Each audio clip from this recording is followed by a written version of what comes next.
Good morning, everyone. I welcome all of you to today's science class. So, children, we have already started a new chapter. The chapter name is Wastewater Story.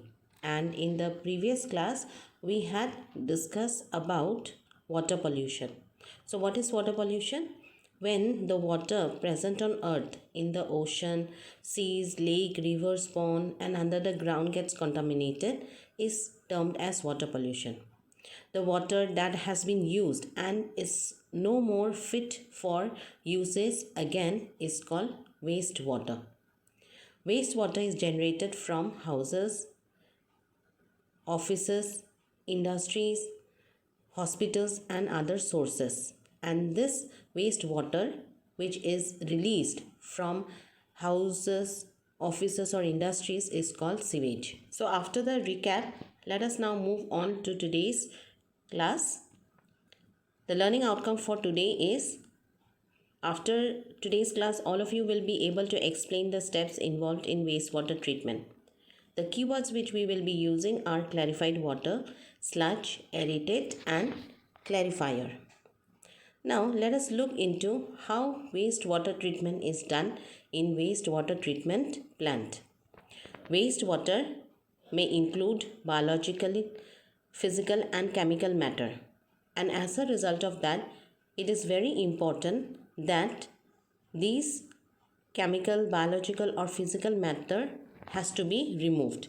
And for this removal process, three main processes are used, that is biological to remove biological matter, physical to remove physical matter, and chemical process to remove chemical matter. So let us first look into the physical and biological process of treatment of water. So the first step in the process of wastewater treatment is separation of large objects from sewage water. So in this process, the wastewater is first passed through bar screen, as you can see in the picture.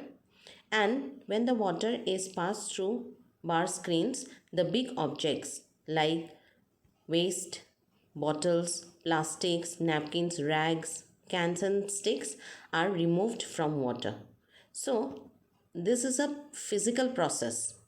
Now, after the separation of large objects from sewage water, the next step is to separate sand and grit from the water. So now the wastewater is sent to a grit and sand removal tank. When the water is passed into this tank, the speed of the water is decreased, and this decreased flow of water allows the sand, dirt, and pebbles to settle down. So this is the second step, and after this step, the sand and dirt or pebbles present in the wastewater is removed.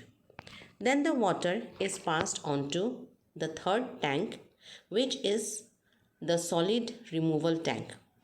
So the water in the tank is passed, and the tank is called clarifier. The shape of the tank is a bit sloping in the center, and this lets the solid like feces to settle at the bottom. So the solid waste like feces which has settled at the bottom of the clarifier is called sludge. The sludge which has been settled is now separated from the water with the help of a scraper. Along with solid waste, there are also substances like oil and grease, which are light and it remains floating on the surface of wastewater.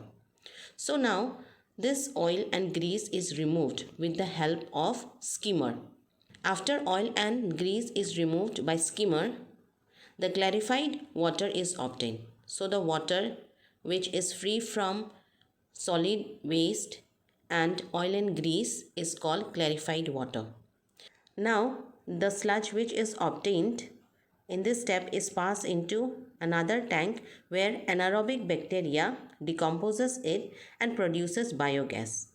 So the biogas which is produced is then used as fuel, and the sludge, which is the solid waste, is dried and used in agricultural field as manure.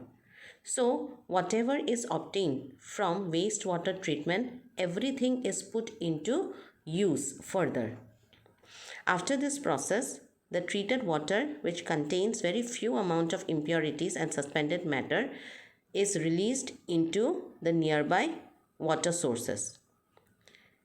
And then the nature further cleans it up. Or before releasing it, chemical treatment of the wastewater is also done. Sometimes what happens is that the harmful chemicals which is present in the water cannot be removed even by physical and biological processes. Then chemical process has to be used. So in this process, the water is disinfectant by using chlorine and gas. And often chlorine gas or ozone gas is introduced into this water, which purifies it chemically. And after this treatment or after this step, the water is ready to be released in nature. Usually, you will find eucalyptus plants growing or planted near the wastewater treatment because eucalyptus plant is a natural purifier. It absorbs the water at a faster rate and then they release pure water vapor. So in this way, they act as a natural water purifier. And hence, it is advised to plant eucalyptus trees along the sewage pond. So this is the steps which is followed in order to treat wastewater. Now let us quickly summarize the steps in brief. First, the water or the wastewater which is released from homes, offices and industries are passed through bar screen, which removes all the larger particles.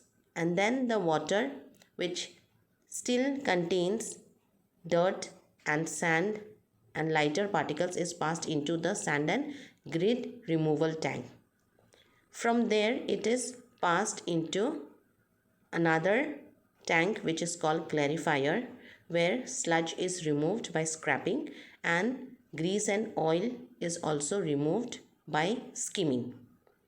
After that, the sludge is put into another tank where, with the help of anaerobic bacteria, it is decomposed and biogas is produced.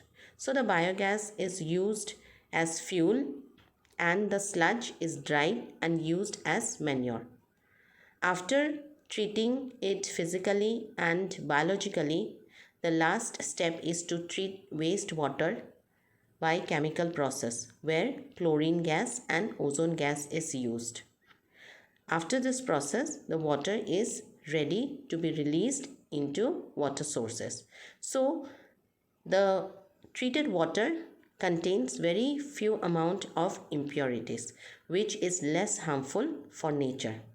So this is all for today's class. Thank you and have a great day ahead.